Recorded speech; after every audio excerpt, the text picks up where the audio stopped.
बघतो आता सुट्टी मिळेल तर येईन मी आता. आता मी सांगितलं ना सुट्टी आता नाही मिळेल त्याला मी तरी काय करणार. आता आता आता मे मध्ये येईन मला सुट्टी मिळेल तर मी बघतो कसं काय करायचं.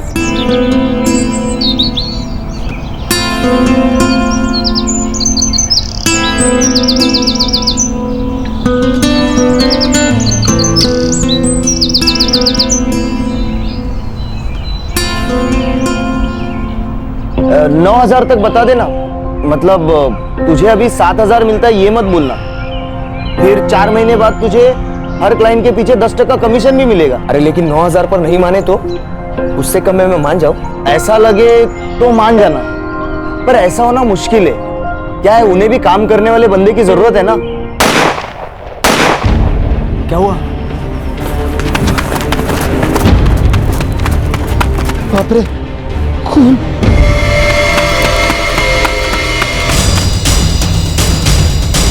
किसने मारा इसे? लगता है ये तो गया. गया? मुकेश, मुझे लगता है हमें पुलिस को इन्फॉर्म करना चाहिए.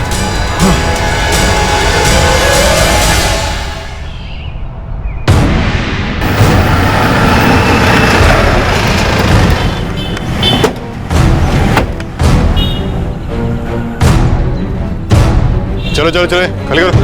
चलो खाली करो. मर चुका है सर. पॉकेट चेक करो इसका. कैसे हुआ ये सब? पता नहीं साहब, जब ये आया था तो इसके साथ एक लड़की थी. उसी लड़के ने गोली मारी इसे? मालूम नहीं साहब, गोली का आवाज सुना फिर एक लड़की और 2 लड़कों को भागते देखा. शेताजी जी काय काम आहेत ना ते आपण नंतर, मी येतो ना मला मे मध्ये सुट्टी मिळते.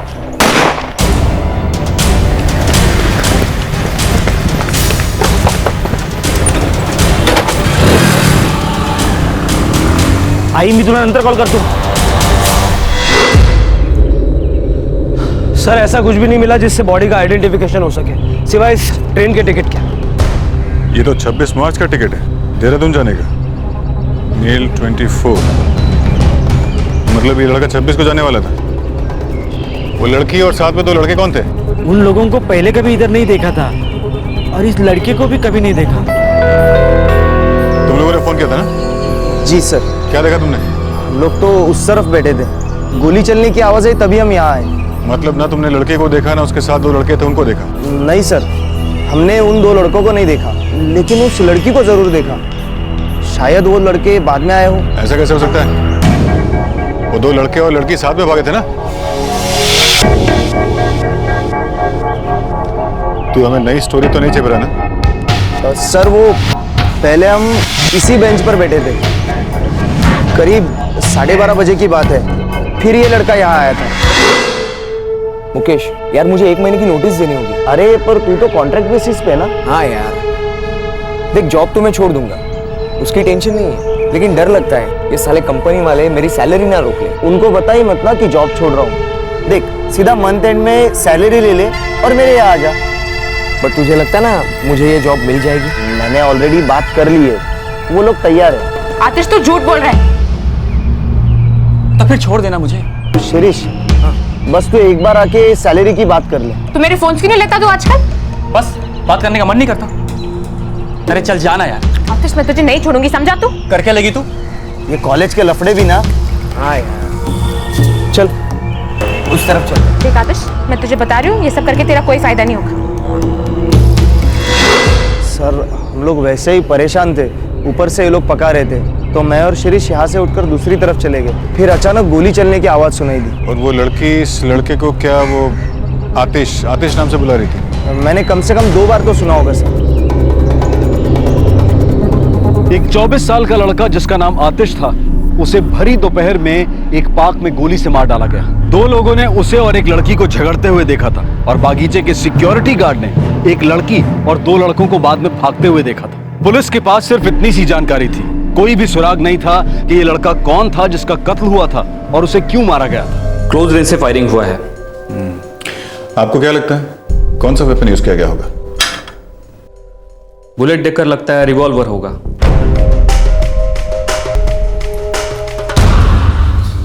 900 रुपए और ये ट्रेन का टिकट. किसी तरह का कोई कार्ड नहीं मिला, पहचान की कोई चीज नहीं। और कहीं से ऐसा भी नहीं लगता कि वो लड़की और साथ के दो जो लड़के थे उनका कोई लूट कर रहा था। सर मुझे लगता है वो इसका सेलफोन ले गए, इसकी बॉडी के पास कहीं नहीं मिला।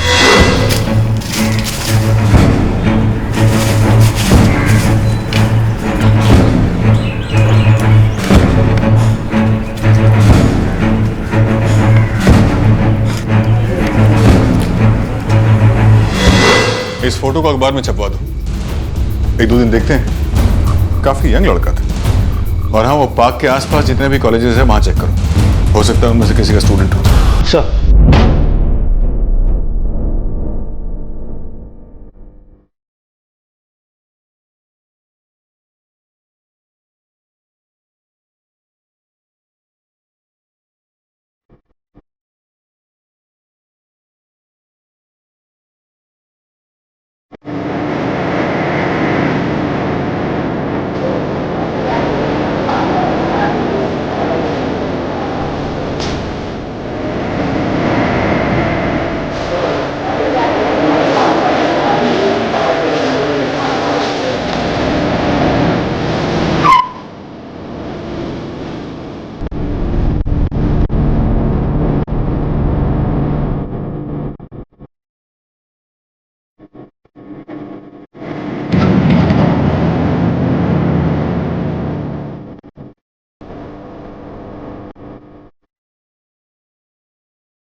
सर लगभग 20 कॉलेजों में जा चुका हूँ, कुछ पता नहीं चला। अखबारों के जरिए से भी कोई जानकारी नहीं मिल रही। हो सकता है पुणे में पढ़ाई ना कर रहा हो। खैर जो भी है, अब तक किसी न किसी को तो आगे आना चाहिए था। किसी भी थाने में ऐसी कोई मिसिंग कंप्लेंट दर्ज नहीं हुई। सर मैंने लड़के को तो ठीक से देखा था, पर लड़की को ठीक से देख नहीं पाया। अब अच्छे से डिस्क्राइब नहीं कर पाऊंगा। हाँ, पर एवरेज लड़कियों जितनी हाइट थी उसकी, कुछ 5 फीट और 3 इंच, लेकिन चेहरा ठीक से नहीं देख पाया था मैं। तुम कह रहे थे आतिश, इसी नाम से बुला रहे थे ना लड़के को? जी हाँ सर, ये नाम मैंने सुना था, क्योंकि वो लड़की ना ये नाम चिल्ला चिल्ला कर ले रही थी। आतिश तू झूठ बोल रहा है। तो छोड़ देना मुझे। आतिश मैं तुझे नहीं छोड़ूंगी। मैंने देखा था वो लड़की 2 लड़कों के साथ भाग रही थी।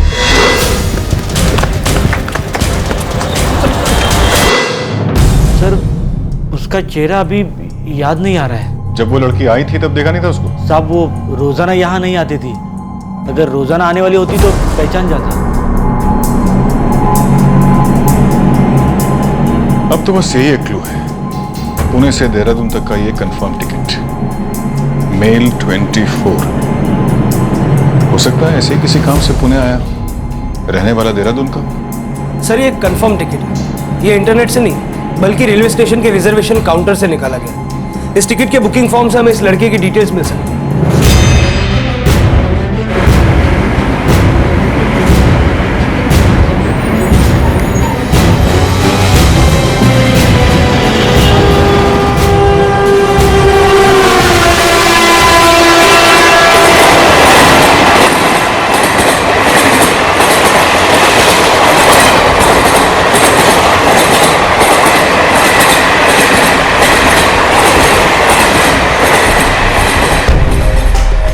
ये रहा सर। आतिश मिश्रा। सर इसमें एड्रेस भी है। हाँ, room number 13, boys hostel, PMI college of engineering. इसकी फोटोकॉपी करा के आपको लौटा देंगे। Okay sir.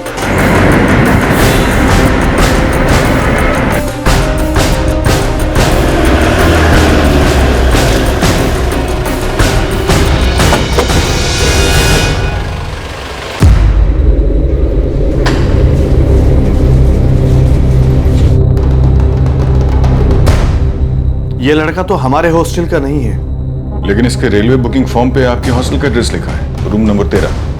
एक मिनट,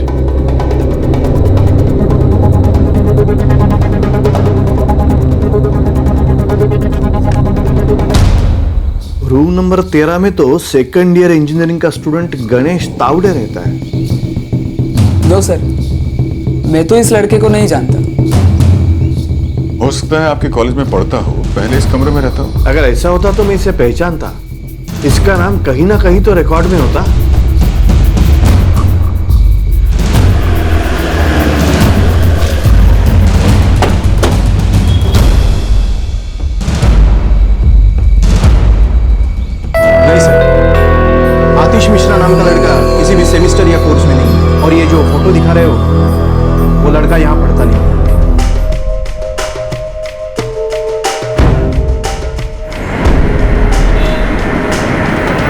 इस लड़के का काफी कुछ झोल लगता है। एक लड़की से झगड़ा होता है, फिर 2 लड़के आते हैं और इसे गोली मार दी जाती है। कहीं कोई लंबा झोल ना हो, कोई रैकेट वैकेट तो नहीं चला रहा था। खैर, इसका पता तो तभी चलेगा जब ये मालूम होगा कि ये लड़का है कौन। ये लड़का कौन था जो मारा गया और क्यों मारा गया? ये लड़का हर चीज उसके बारे में शक का इजाफा कर रही थी, ना कि उसकी पहचान पर गिरा पर्दा उठा रही थी। कत्ल में लड़की का शामिल होना इस संदेह को बढ़ा रहा था कि इस गुबार के पीछे कहीं ना कहीं कोई ना कोई गड़बड़ जरूर है। लेकिन ये लड़का आखिर था कौन?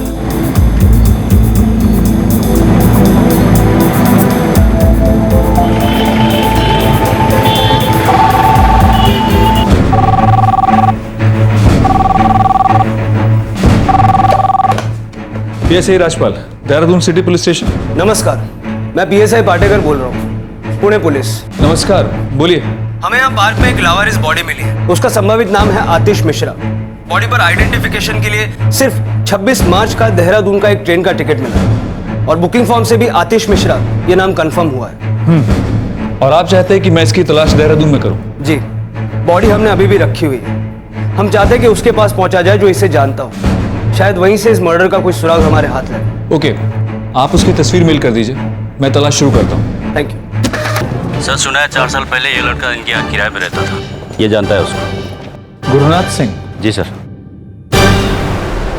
ये तो आतिश मिश्रा है। कहाँ का रहने वाला है ये? घर बाहर आता पता कुछ? सर, इसके पिता का नाम तो जगन्नाथ मिश्रा है और ये मोतीचूर का रहने वाला है। मोतीचूर, जो ऋषिकेश के रास्ते में पड़ता है वही? जी जी, वही। आपके पास इसके पिता का या घर में किसी और का नंबर है? जी, किसी और का तो नहीं है, पर आतिश का नंबर है मेरे पास, वो भी 4 साल पहले वाला, जब वो किराए पे रहता था। Number लिखवाइए। The number you have reached is not in service. The number you have reached. Sir, ये नंबर आउट ऑफ सर्विस बता रहा है।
देखिए, संभालिए अपने आप को। आपको अभी पुणे जाना होगा, बॉडी की पहचान करनी होगी। बॉडी अभी भी शवघर में है। मर्डर हुए 1 हफ्ता बीत चुका है।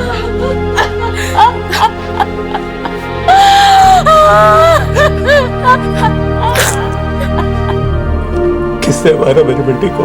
पता लगाना अभी बाकी है। पुणे पुलिस इसकी तहकीकात कर रही है।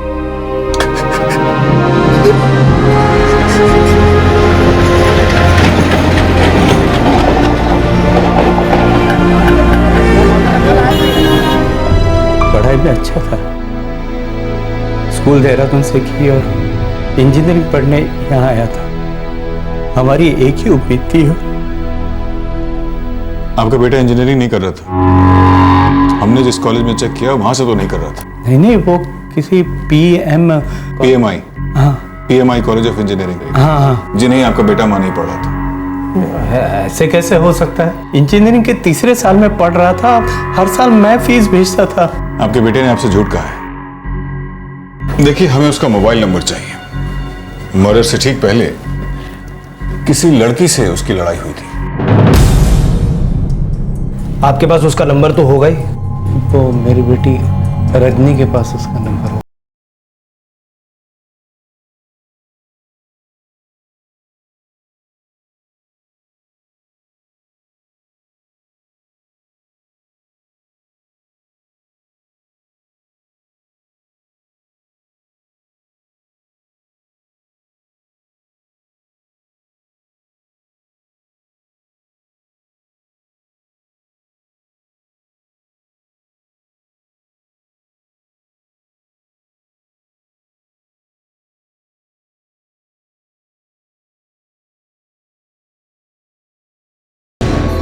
सर आतिश के मोबाइल पे लास्ट कॉल 4448988789 इस नंबर से 21 मार्च को सुबह 10 बजे किया गया, जिस दिन वो मारा गया। ये नंबर लिस्ट में बहुत बार है। आतिश इस नंबर पे रेगुलरली बात किया करता है।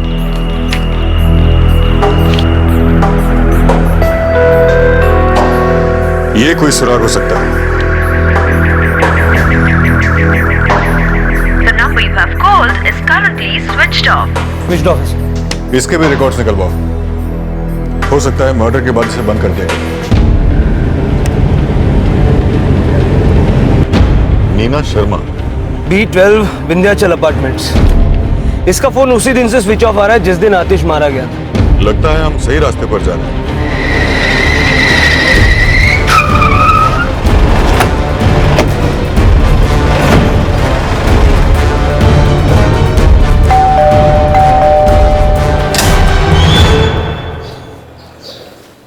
जी कहिए। नीना शर्मा। जी बात क्या है? नीना शर्मा कौन है? मेरी बेटी है, पर बात क्या है? उसका फोन बंद है, कहाँ है वो? जी पहले ये तो बताइए कि बात क्या है? 24 साल का एक लड़का आतिश मिश्रा का मर्डर हो गया है। आपकी बेटी उसे जानती है? जी लेकिन इसमें वो शामिल नहीं है। एकदम शामिल है। अब आप बताएंगे वो कहाँ है?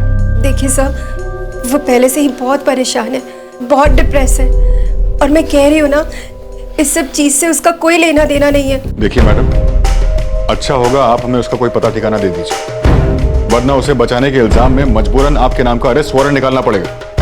मैं आपको बता रही हूँ ना, इस सब में मेरी बेटी शामिल नहीं है। आप बताएंगी वो कहाँ है? अगर वो शामिल नहीं है तो ना आपको डरने की जरूरत है ना उसे, लेकिन हमारे लिए उससे बातचीत करना बहुत जरूरी है, वरना मजबूरन उसके नाम का सर्च और अरेस्ट वारंट निकालना पड़ेगा। जी अभी वो मुंबई में है, अपने मामा के घर। अच्छा होगा आप हमें उसका कोई ऐसा नंबर दीजिए जो चल रहा हो, ताकि हम उसकी मदद कर सकें। हाँ, अगर वो निर्दोष है तो।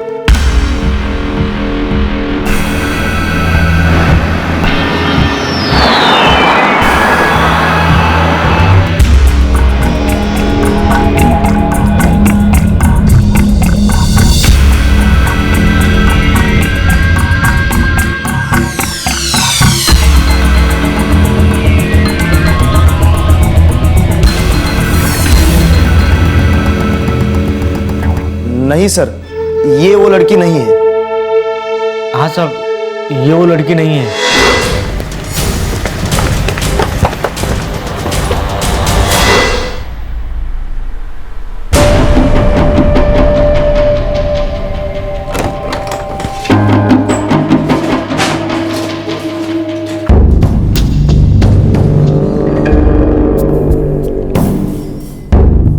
आतिश मिश्रा को जानती थी तुम?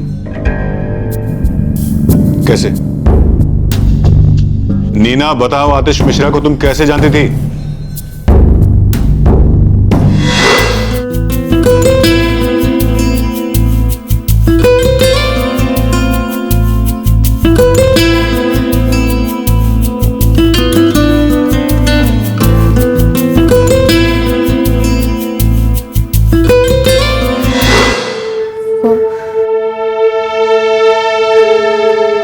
मेरा बॉयफ्रेंड था।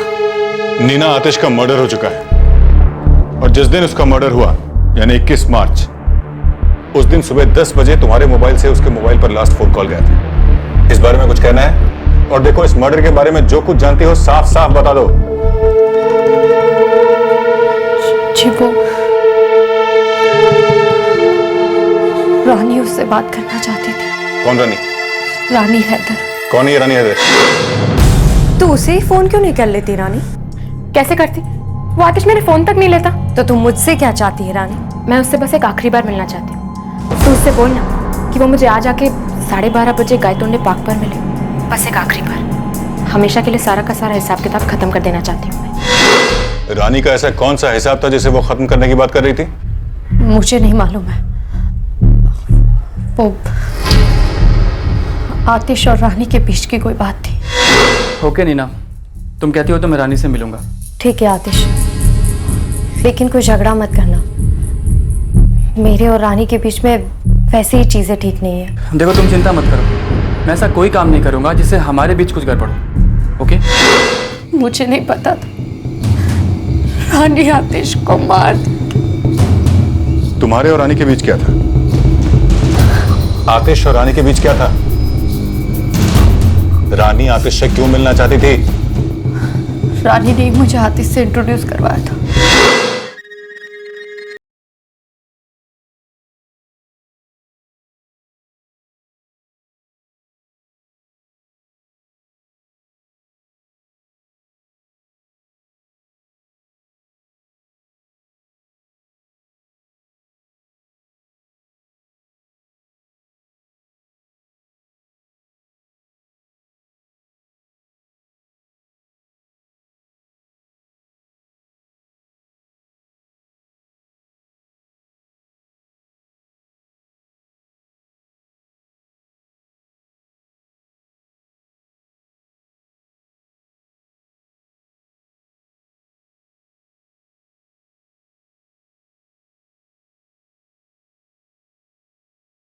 थी और तुम्हारी बेस्ट फ्रेंड, और उसी ने तुम्हें आतिश से मिलवाया था ताकि पोस्ट ग्रेजुएशन तुम किस सब्जेक्ट से कर सको इस बारे में वो तुम्हें एडवाइस कर सके। जी सर। और तब वो क्या कर रहा था? जी वो कॉरेस्पॉन्डेंट से पोस्ट ग्रेजुएशन कर रहा था। Are you sure? हाँ सर। क्यों? क्योंकि घर पे उसने ये कहा था कि वो इंजीनियरिंग कर रहा है। खैर, तो तुम आतिश से मिली और आतिश तुम्हारा बॉयफ्रेंड बन गया और रानी को डंप कर दी। हाँ, लेकिन मैंने ऐसा कुछ नहीं किया है, बस वो क्या। जाहिर सी बात है, इससे रानी बहुत परेशान हुई होगी। जी।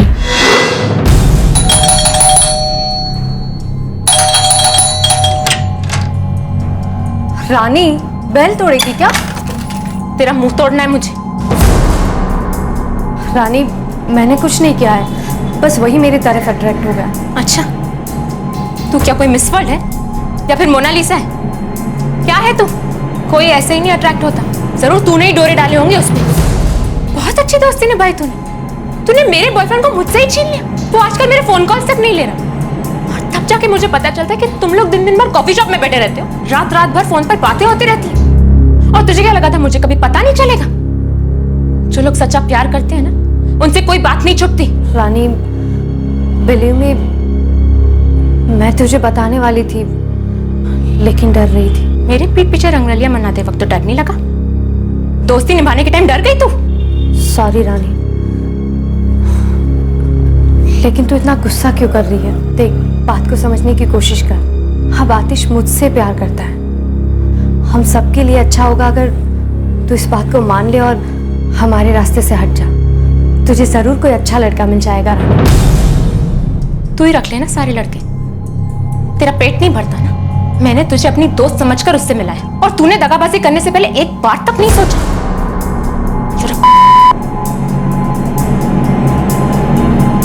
और हाँ, एक और बात, कि आतिश है ना, हमेशा के लिए तेरे साथ नहीं रहने वाला। मूंगफली है तू उसके लिए, टाइम पास कर रहा है वो तेरे साथ। तेरी दोस्त हूं इसलिए तुझे बता रही, वो तुझे यूज कर रहा है और यूज करके फेंक देगा। याद रखना मेरी ये बात। रानी आतिश को तंग करने लगी थी, इसीलिए आतिश ने अपना घर शिफ्ट कर लिया। रानी आतिश को तंग कैसे कर रही थी? जी, तेरे मोबाइल में मेरी जो क्लिप्स है वो मुझे दे दे। रानी, मेरे पास तुम्हारे कोई क्लिप्स नहीं है। मैं जानती हूँ कि तूने वो क्लिप्स बनाई थी, और अब जब हम दोनों अलग हो चुके हैं, मैं नहीं चाहती कि वो तेरे पास रहे। मैं उन्हें डिलीट कर चुका हूँ। तो फिर अपना फोन दिखा मुझे। क्यों दिखाऊं? अब हम अलग हो चुके हैं। तो फिर मेरी क्लिप्स दे क्यों नहीं देता मुझे? अरे चल जाना यार, पका मत। आतिश, आतिश दरवाजा खोलो। आतिश मुझे वो क्लिप्स दे दे। आतिश मैं तुझे नहीं छोड़ूंगी। वो क्लिप्स कहाँ हैं? मुझे नहीं मालूम है सर। आतिश रानी से बात नहीं कर रहा था, इसलिए रानी बहुत फ्रस्ट्रेट हो चुकी थी और फिर रानी मेरे पीछे हाथ धो के पड़ गई थी कि मैं उसे आतिश का नया एड्रेस दे दूं, लेकिन मैंने नहीं दिया क्योंकि मैंने आतिश से प्रॉमिस किया था।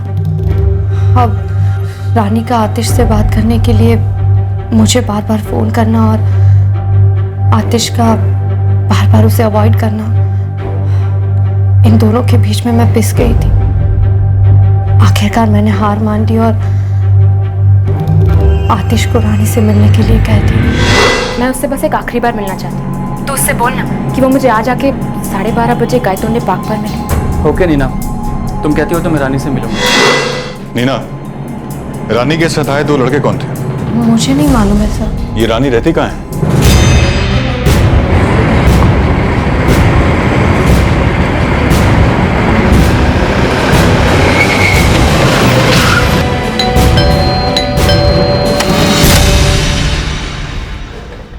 रानी हैदर जी वो तो घर पे नहीं है। कहाँ गई है? वो नागपुर गई है एक दोस्त की शादी में। कौन सी दोस्त? और नागपुर में कहाँ है शादी? वो एक दोस्त है वहाँ पे नागपुर में। चले। अरे आप समझ क्यों नहीं रहे? मैं कह रही हूँ आपको वो नहीं है। अरे आप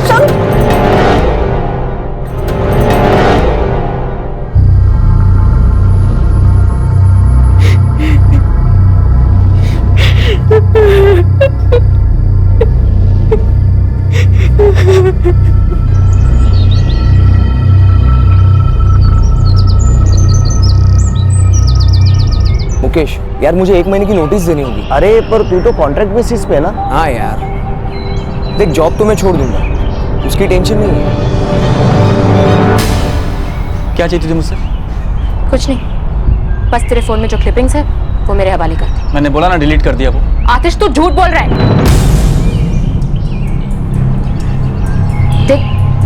देख मैं जानती हूँ कि तूने मेरी कैसी कैसी हालत में क्लिपिंग्स निकाली।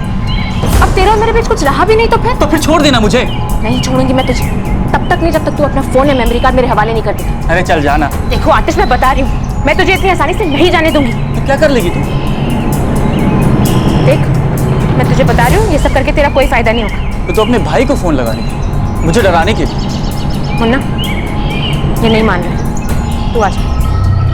कर क्या लेगी तू? मैं तुझे कुछ भी नहीं देने वाला।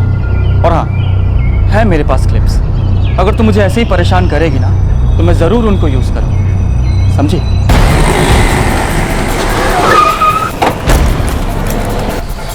तेव्हा हे करून जातो ना, म्हणून तर एक रानी इसमें कुछ नहीं है, तुम समझो। फोन दो मुझे। तुम समझो इसमें कुछ नहीं है। मैंने कहा तुम क्या है बे? बहुत हीरो बना है। देख मुन्ना, तो बीच में मत आ। ये मेरे और रानी के बीच की बात। ये मेरी बहन है, इसकी इज्जत की बात है। जो ये मांग रही तू उसे दे नहीं रहा है, परेशान कर रहा है उसे। अरे मैं उसे कह चुका हूँ कि मैंने डिलीट कर दिया सब कुछ। तो तू अपना फोन दिखा क्यों नहीं रहा है? नहीं दिखाऊंगा अपना फोन, और मैं अपना फोन किसी को नहीं दूंगा। क्यों दूं? और हाँ, तुम दोनों से गलतफहमी मत है ना, कैसा कहकर मुझे डरा धमका लोगे, समझे? चलो निकलो यहाँ से, चलो। तू चिप भी नहीं देगा? नहीं दूंगा तो क्या कर लेगा?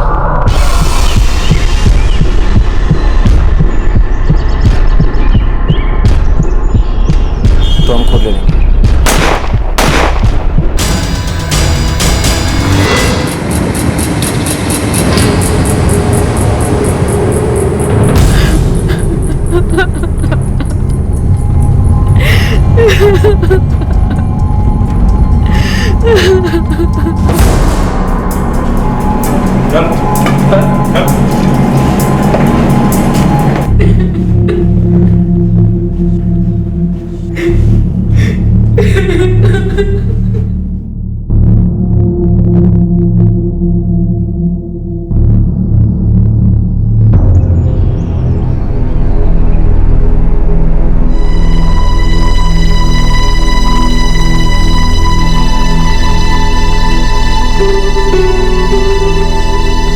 रानी, मुन्ना और मनोज इस वक्त जुडिशियल कस्टडी में है और पुलिस चार्जशीट तैयार कर रही है। जो हुआ उसके शौक से नीना अब भी उभर नहीं पा रही है और रानी का परिवार तो इस बात पर यकीन ही नहीं कर पा रहा है कि उनकी बेटी किसी का कत्ल भी करवा सकती है। दोनों ही परिवारों को रानी, नीना और आतिश के बीच चल रहे दीवानगी के खेल का अंदाजा भी नहीं था। आतिश का परिवार जहां एक तरफ अपने जवान बेटे के जाने के दुख को झेलने की ताकत बटोरने में लगा था, वहीं दूसरी तरफ ये सोचकर हैरान था कि उनका बेटा परिवार से इतनी दूर रहकर भी हमेशा झूठ ही बोलता रहा कि वो क्या कर रहा है। इस अपराध से जुड़े सभी लोगों की उम्र 20 साल से जरा ही ऊपर यानी कि अर्ली 20s में थी। ये कहना बेवकूफी और बेकार होगा कि ऐसी घटनाएं नई टेक्नोलॉजी की वजह से और बदलते वक्त की वजह से हो रही है। ऐसे में गिरते मूल्यों और आदर्शों का रोना भी बेमानी है, क्योंकि ये सब हमें किसी हल की तरफ नहीं ले जाने वाला है। वक्त बदल रहा है, ये हकीकत है, और बदलते वक्त के साथ चीजें और तेज और बेचैन होती जाएंगी।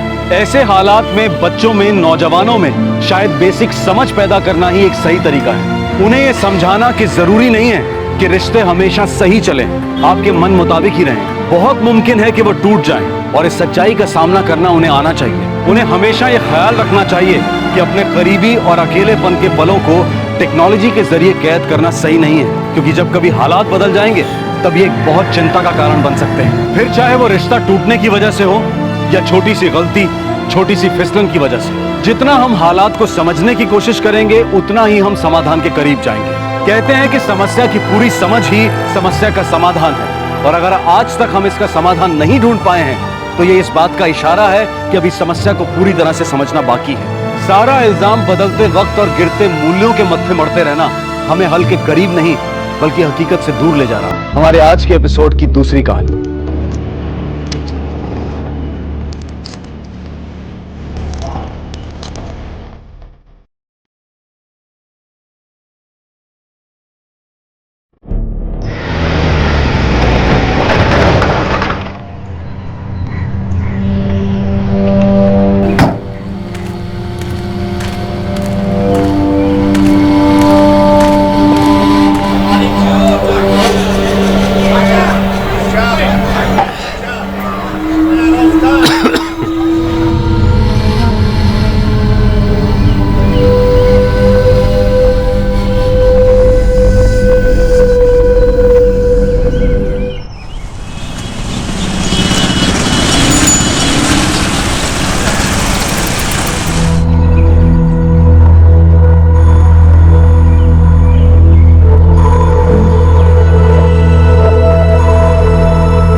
बापू नहीं आया?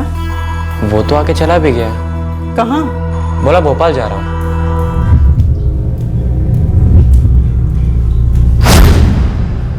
हाँ, है एक औरत भोपाल में। तेरे तरह 24 घंटे मेरा दिमाग नहीं चाटती। और यहाँ जो औरत है तेरी लुगाई, तेरा बेटा, उनका क्या?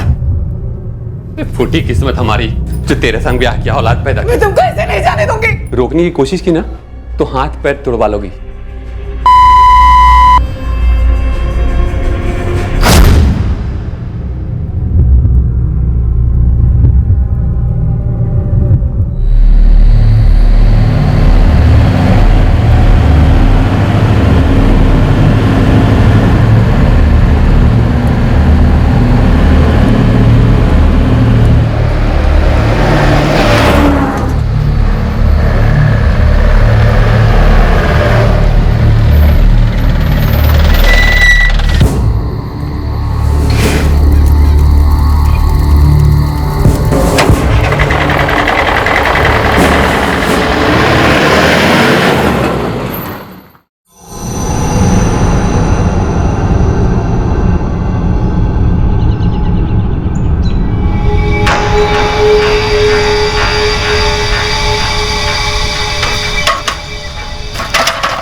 चेहरा पूरी तरह से जल चुका है सर। जेबें चेक करो।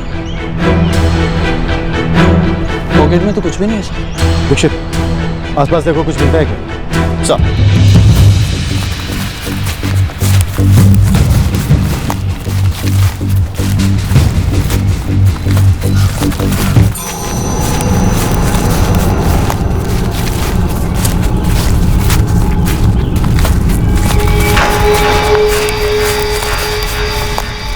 सर सबूत जैसी कोई चीज नजर नहीं आती। बॉडी को पोस्टमार्टम के लिए भेज। साफ मर्डर केस, पहचान मिटाने के लिए चेहरा जलाया गया। एक बेनाम लाश, चेहरा पूरी तरह से जला हुआ, ना कोई सुराग ना कोई पहचान। पुलिस के सामने एक बात बिल्कुल साफ थी कि लाश की पहचान मिटाने के लिए उसका चेहरा पूरी तरह से जलाया गया था, ताकि ना पहचान होगी और ना ही पुलिस मुजरिम तक पहुंच पाएगी। क्या ऐसा हो सकता है?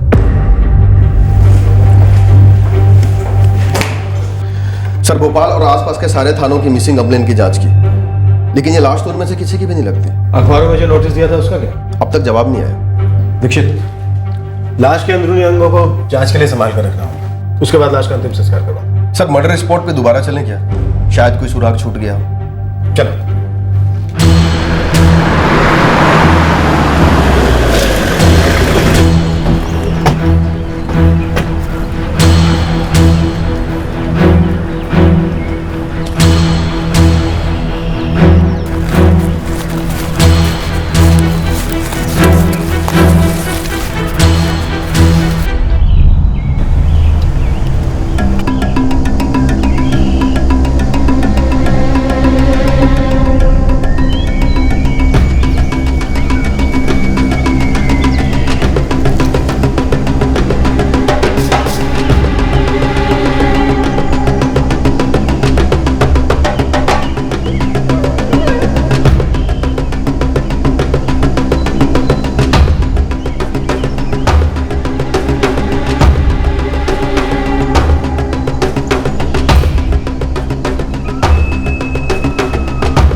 जिस दिन हमें लाश मिली ये उस दिन भी था?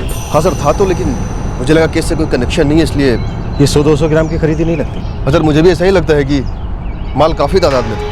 ये भी तो हो सकता है कि लाश को कहीं और से यहाँ लाया गया। हो सकता है ट्रक या टेम्पो में लाया गया। हो सकता है लहसुन ले जाने वाली किसी गाड़ी से लाश लाई गई। हाँ सर, लहसुन यहाँ इतना ज़्यादा है तो ये भी हो सकता है। आसपास की जितनी भी मंडियाँ हैं वहाँ पर पूछताछ करो, पता करो कि लहसुन की थोक की बिक्री कहाँ से होती है। पता करता हूँ और ट्रांसपोर्ट वालों से भी पूछताछ करता हूँ। 28 और 29 नवंबर इन 2 दिन की मूवमेंट पता करो। है तो अंधेरे में ही तीर, पर हो सकता है सही निशाने पर जा रहे हैं।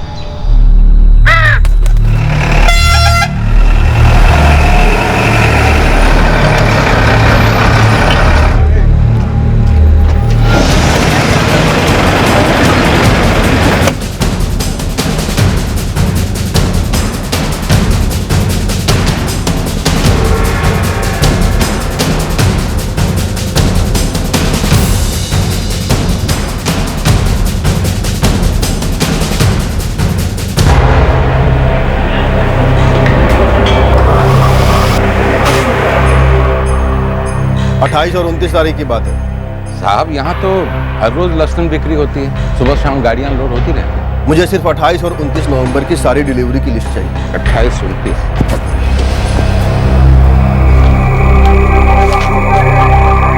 ये लीजिए साहब, इसमें सभी व्यापारियों के नाम लिखे हुए हैं। टाइम लिख के नहीं रखते साहब? खरीदार भी हमेशा के और माल लाने वाले भी। हम तो खाते में यही लिखते हैं कि किस दिन कितना माल आया, कितना गया, इसी का हिसाब रखते हैं। इन तीनों पेजेस के जेरोक्स करा दो। जी। दिनेश,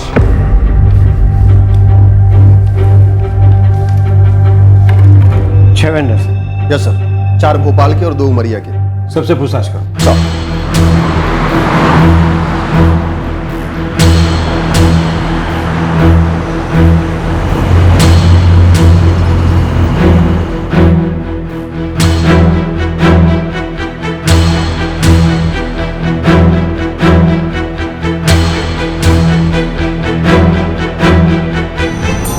नहीं साहब, पता नहीं कौन है। क्यों, क्या हुआ साहब? 28 तारीख को तुम्हारी मंडी में कोई डिलीवरी थी? हाँ साहब, हर 2 दिन में माल जाता। कौन से ट्रांसपोर्ट से डिलीवरी कराते हो? चचेरे भाई का ट्रांसपोर्ट का कारोबार है, वही डिलीवरी संभालता है। उसका नाम और पता? कपिल मौर्य, ये श्रीजी चौक में है, PKND ट्रांसपोर्ट के नाम से। क्यों, क्या बात है साहब?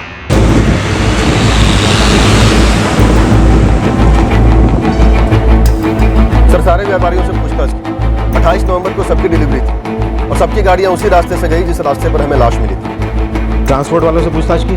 5 को चेक किया, सबकी डिलीवरी दिन में थी। बस एक चौकसी सप्लायर्स की डिलीवरी 28 नवंबर को देर रात यानी कि 29 को सुबह हुई। और ये डिलीवरी हुई चौकसी सप्लायर्स के मालिक राजेंद्र चौकसी के चचेरे भाई कपिल मौर्य का टेम्पो से। Sir, Kapil Maurya transport company चलाता है, PKND ट्रांसपोर्ट कंपनी। मैं अभी उसी से मिलने जा रहा हूँ। पता करो। मैं तो अभी भी अंधी गली, तो शायद कोई रोशनी नजर आ जाए। लाश के पास पड़े लहसुन के छिलके और कलियां पुलिस को ले आए सड़क तक, जहां पर ढेर सारे लहसुन पड़े थे। उस सड़क से मंडी, मंडी से लहसुनों के व्यापारी और उनसे ट्रांसपोर्ट तक। लहसुन की तीखी बू पुलिस को यहां तक ले आई थी। क्या यही एक सुराग पुलिस को मरने वाले और मारने वाले तक पहुंचाएगा, या पुलिस वाकई अंधी गली में घूम रही थी?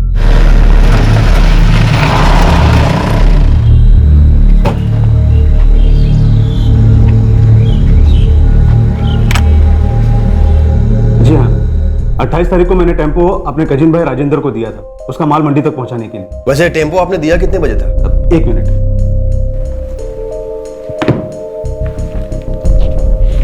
जी ये शाम को 6 बजे बुक हुआ था और दूसरे दिन सुबह 8 बजे लौटा। यानी कि 14 घंटे। जी। लेकिन मंडी तो यहाँ से सिर्फ 2 घंटे की दूरी पर है। साहब माल लोडिंग अनलोडिंग में टाइम लगता है। टाइम लगता है लेकिन 14 घंटे कुछ ज्यादा नहीं है। 14 घंटे के 2800 रुपए, मतलब 1 घंटे का 200 रेट है। वैसे तो 400 रुपया है, लेकिन राजेंद्र कजिन है, इसके लिए उसके लिए डिस्काउंट है। ये विक्रम कौन है? भतीजा है, राजेंद्र का बेटा है। वो टेम्पो है अभी यहाँ पे? जी बाहरी।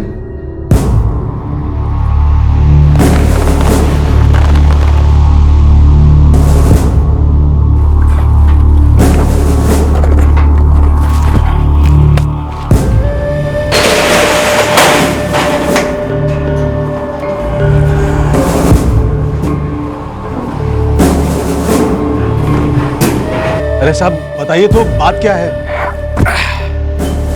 खून हुआ है और हमें पूरा शक है कि उस रात लाश को किसी लहसुन डिलीवरी करने वाले गाड़ी में ही ले जाया गया था। वैसे विक्रम जो उस दिन टेम्पो लेकर गया था करता क्या है? जी बीकॉम का सेकंड ईयर का स्टूडेंट है, यही भोपाल की किसी कॉलेज में पढ़ता है। उसे भनक भी नहीं लगनी चाहिए।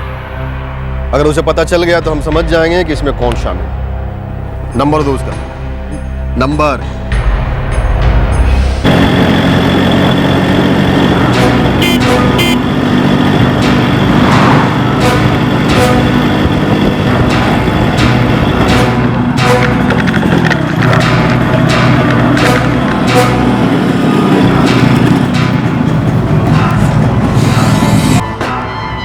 चल चल चलता हूँ, मिलते हैं कल। आ जाओ कल। चल।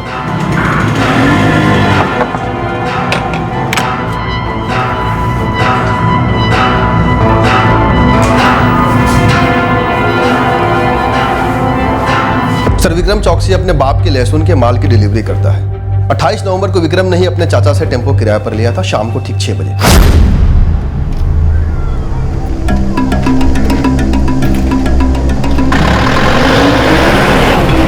लेकिन उसने मंडी में डिलीवरी की अगले दिन, यानी कि 29 तारीख को सुबह 6 बजे।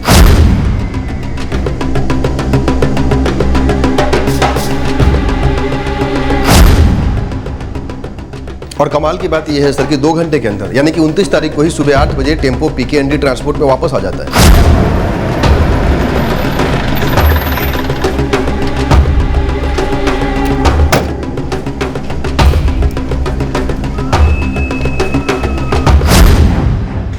दो घंटे की दूरी तय करने में लगे 14 घंटे। जी हाँ सर, अगर लोडिंग अनलोडिंग के 1 घंटे पकड़ भी लिया जाए तो मैक्सिमम 6 घंटे में काम हो जाना चाहिए। और टेम्पो का किराया लगता है घंटों के हिसाब से लगता है? Yes sir. लाश किसकी है, मर्डर किसका हुआ, किस किस का हाथ है इस जुर्म में, अभी भी हम अंधी गली में चक्कर लगा रहे हैं। शकील, इस विक्रम चौकसी की जन्म कुंडली खींच निकाल। ये करता क्या है, कहाँ रहता है, किसके साथ उठता है, किसके साथ बैठता है, सब कुछ। 2 दिन का टाइम दो सर, हो जाएगा।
विक्रम चौकसी कॉमर्स का स्टूडेंट है और उसी के कॉलेज का एक लड़का राकेश यादव उसका जिगरी दोस्त है। राकेश पन्ना जिले से आया है, उमरिया में रहता है किराए के कमरे में किसी कुसुम चौहान के घर में। सब ये औरत कुसुम चौहान शादी ब्याह के हॉल में साफ सफाई का काम करती है। कुसुम का लड़का सूरज चौहान और राकेश यादव और विक्रम चौकसी से उसकी काफी अच्छी बनती है। और साहब कुसुम का पति नथुलाल चौहान टेम्पो चलाता है।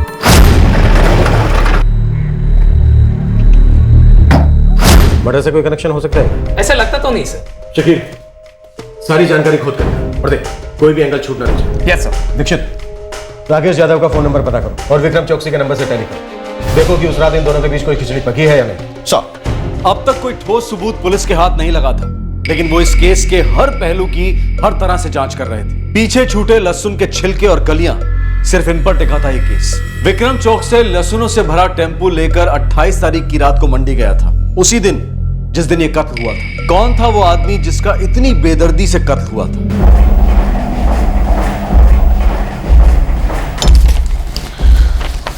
सर, 28 नवंबर की रात राकेश यादव और विक्रम चौकसी, इन दोनों के सेल लोकेशन के मूवमेंट उमरिया से मंडी तक सेम टू सेम है। मतलब उस रात दोनों साथ में? जी सर। और गौर करने वाली बात तो यह है कि उस रात दोनों ने 2 बार उमरिया से उसी सुनसान जगह के लिए मूवमेंट की है। एक बार तकरीबन 6:30 से 8:30 के बीच में, और दूसरी बार उमरिया से वो लोग फिर निकले हैं 12 बजे के आसपास।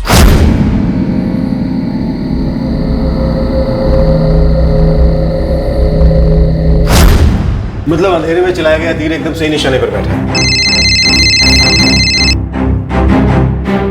हाँ शकील, बोल क्या खबर? साहब, नथुलाल का फोन स्विच ऑफ आ रहा है और 28 तारीख से वो घर पर भी नहीं आया है। वो टेम्पो चलाता है ना? हाँ साहब, किराए पर टेम्पो उठाता है। जिस एजेंसी से वो टेम्पो उठाता है वहां पर मैंने चेक किया, वो 27 तारीख के बाद वहां पे टेम्पो उठाने आया ही नहीं। चलो एक लीड तो मिली, चाहे अभी भी अंधेरे में ही तीर चलाना है। कुसुम चौहान का पति नथुलाल लापता है। सबको थाने बुलवा लूं सर? नहीं, पहले कुसुम चौहान से पता करो कि उसे कुछ मालूम है कि अपने पति के बारे में। Yes sir.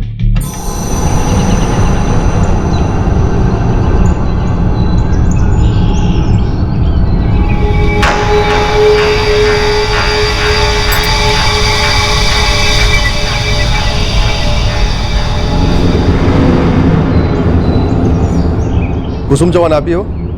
जी साहब। आपका पति नथुलाल कहाँ है अभी? क्यों साहब, क्या हुआ? वो भोपाल गया है। भोपाल में कहाँ और कब गया था? मैंने पूछा भोपाल में कब और क्यों गया वो? वहां उसने एक औरत रखी है, उसके पास गया।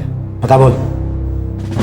कोई मर्द दूसरी औरत का पता बताता है क्या साहब? ये किसने बताया कि वो भोपाल गया? मेरे बेटे ने बताया। बापू नहीं आया? वो तो आके चला भी गया। कहाँ? बोला भोपाल जा रहा हूँ। जाते जाते तुम्हारे पति ने तुम्हारे बेटे को बताया कि वो भोपाल जा रहा है? हाँ साहब, मेरे बेटे ने तो यही बताया। क्यों, क्या हुआ साहब? हाँ शकील बोल। साहब, चौक थाने से बोल रहा हूँ। 20 नवंबर को सूरज चौहान को हिरासत में लिया गया था, उसके बाप नथुलाल चौहान की शिकायत पे।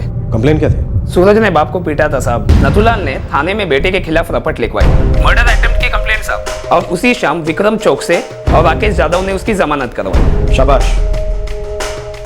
दीक्षित सर, लगता है ना तो हम अंधेरे में तीर चला रहे थे और ना ही अंधेरी गली में बैठे थे। निशाना एकदम सही जगह पर। सूरज, राकेश, विक्रम, तीनों को लेकर आओ। Yes sir.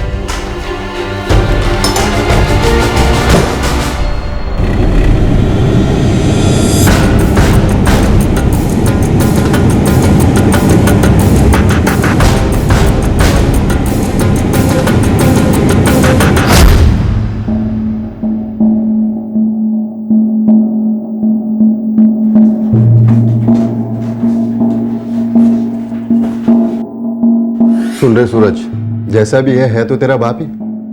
16 साल का हो गया तू, पूरी जिंदगी पड़ी तेरे आगे। ये मारपीट छोड़ और अपने बाप को सुधारने की कोशिश कर। बाप को सुधारने की कोशिश करो, जैसे कि सुधरने ही वाला है ना वो। कुत्ते की दुम है वो। मैं और मेरी माँ तंग आ चुके हैं उससे।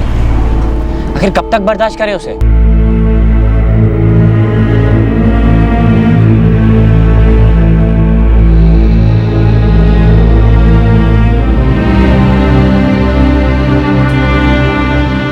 सूरज, तू ये सब में मत पढ़। अपनी पढ़ाई पे ध्यान दे, अपने फ्यूचर के बारे में सोच और अपनी जिंदगी बना।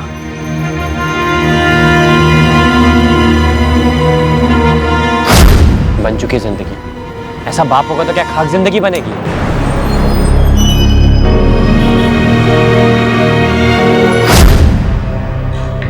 ये भोपाल वाली औरत कौन है? सुअर किधर कचरा खाता बताता नहीं है। 1 हफ्ते से तुम्हारा पति घर नहीं लौटा, तुमने जरूरी नहीं समझा कि पता करो वो कहाँ है? थाने में कोई कंप्लेंट भी नहीं की उसके लापता होने की? क्या फर्क पड़ता है साहब, आया नहीं आया, हमारा तो वो रहा नहीं। लापता रहे या उस औरत के पास, हमें क्या।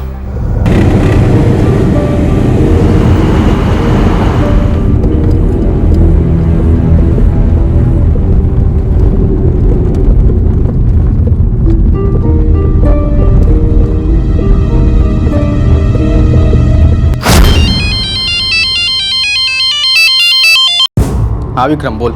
राकेश, कल मंडी में एक डिलीवरी करनी है, कल करना है काम। 1 सेकंड रुक, पूछता हूँ सूरज से। ओए, वो कल का पूछ रहा है, करना है कल? हाँ कल ठीक है। हाँ ठीक है, वो हाँ बोल रहा है, कल का ही रखते हैं।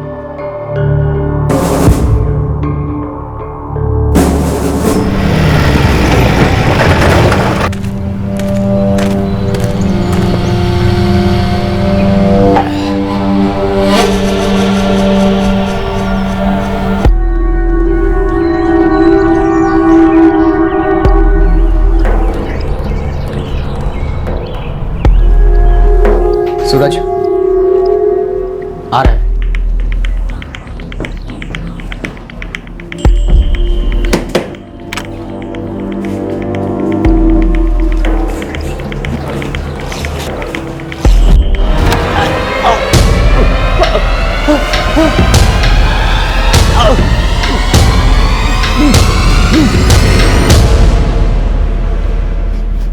माँ घंटे भर में आ जाएगी। एक काम करते हैं, लाश को ऊपर के कमरे में ले जाते हैं। 6 बजे तक वो विक्रम टेम्पो लेके आ जाएगा। उसके बाद इसको ठिकाने लगाने के लिए कोई सुनसान जगह देखते हैं।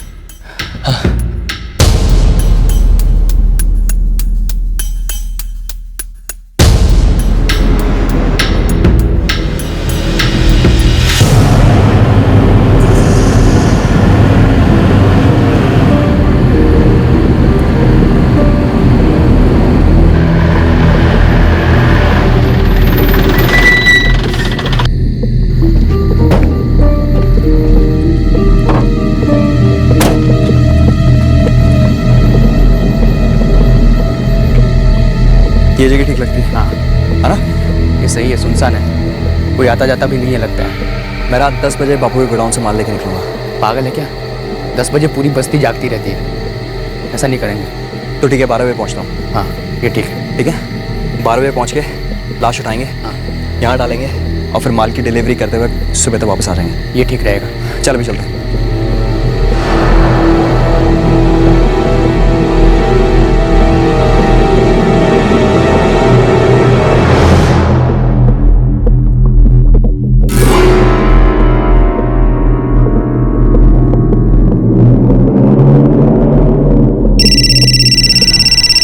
हाँ विक्रम बोल। हाँ सुन राकेश, मैं टेम्पो लेके बस्ती के बाहर खड़ा हूँ, आ जाओ। हाँ आ जा। नहीं, एक काम कर, टेम्पो लेके अंदर मत आ। टेम्पो की आवाज़ से कोई भी जग सकता है। टेम्पो को ही छोड़ दे, तू आ जा। हम लोग लाश को हाथ में लेके जाएंगे। चल ठीक है, 5 मिनट में पहुँचता हूँ। ठीक है।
मंडी के रास्ते में जंगल में जो हमें लाश मिली वो तुम्हारे पिता नथुलाल चौहान की थी?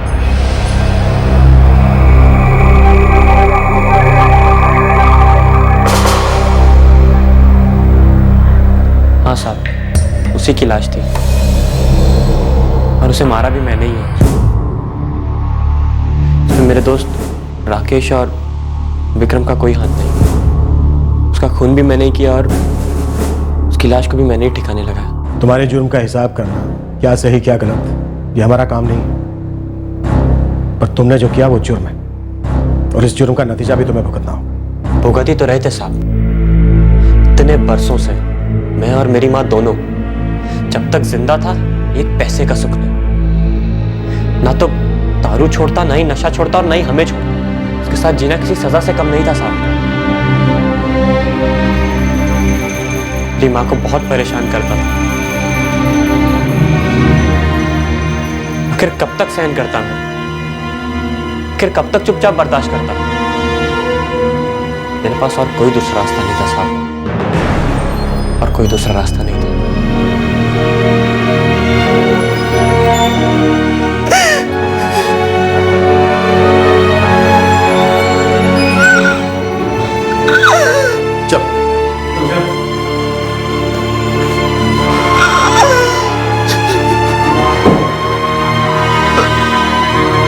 सूरज को जुवेनाइल होम भेज दिया गया है और राकेश और विक्रम कोर्ट की हिरासत में हैं। इन तीनों पर खून के इल्जाम में आईपीसी की धारा 302, अपराध के सबूत मिटाने के लिए धारा 201 और साझे जुर्म में शामिल होने के लिए धारा 34 के तहत कार्रवाई होगी। पुलिस चार्जशीट फाइल करने की तैयारी में है। जब माँ बाप में से कोई एक इतना गैर जिम्मेदार हो जाए कि घर में सबकी जिंदगी नर्क बनने लगे, तो बच्चे क्या करें? चुपचाप सहते रहें, नजरअंदाज करके जीते रहें, या फिर अपना नसीब मानकर सब कुछ यूं ही चलने दें? जवाब मुश्किल है, खास तौर पर तब जब कोई हल नजर ही ना आ रहा। सूरज चौहान ने जो कुछ किया वो हल नहीं था, वो जुर्म ही था, क्योंकि किसी इंसान को दूसरे की जान लेने का हक नहीं है। अगर कोई करीबी इंसान आपको तकलीफ देता हो तो क्या उसे छोड़ देना एक उपाय हो सकता है? ज्यादातर औरतें और बच्चे समाज के डर से या असुरक्षा की भावना से इस तरह की जिल्लत चुपचाप सहते रहते हैं। ये सच है कि समाज ऐसे पीड़ित लोगों के प्रति संवेदनशील होता है और लोग उनकी पीड़ा को समझते भी हैं। बहुत बार समाज ऐसे लोगों की मदद भी करता है और उन्हें अपना नए सिरे से जीवन शुरू करने की हिम्मत भी देता है। लेकिन मुश्किल हालात का सामना कर उनसे दूर जाने का फैसला